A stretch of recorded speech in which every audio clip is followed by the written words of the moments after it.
Çmimi i naftës u rrit sërish këtë të shtunë në tregun vendas. Në mbledhjen e fundit të Bordi i Transparencës vendosi që 1 litër naftë të shitet 4 lekë më shtrenjtë, duke vendosur tavanin prej 206 lekësh për litër për pikat e karburanteve. Më shtrenjtë do të paguajnë edhe ata që kanë mjete me benzinë.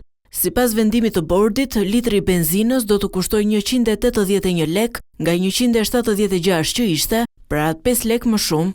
Ndërsa gazi do të vijojë të tregtohet në kushte të lira të tregut, pa ndërhyrjen e Bordit të Transparencës, i cili që prej reaktivizimit nuk ka marrë vendime për të vendosur çmime tavan për gazin. Këto çmime të reja për naftën dhe benzinën që do të jenë në fuqi deri në mbledhjen e ardhshme të Bordit, vijnë pas ndryshimeve që janë regjistruar në tregjet ndërkombëtare në ditët e fundit. Aktualisht në tregjet e huaja, nafta bruto Brent tregtohet në rreth $106 për fuqi, nga rreth $100 që ishte 3 ditë më parë. Luhatja e vazhdueshme e çmimit të karburanteve në vendin tonë ka krijuar pasiguri për zhvillimin e mëtejshëm ekonomik, sepse rrezikohet përsëritja e një krize çmimesh si në vitin 2022. Ndërkohë, shoqatat e bizneseve kanë shtruar disa kërkesa para qeverisë, duke kërkuar mes të tjerash ose rishikim të skemës së taksimit ose subvencionim, në të kundërt rritja e çmimeve rrezikon të përshkallëzohet.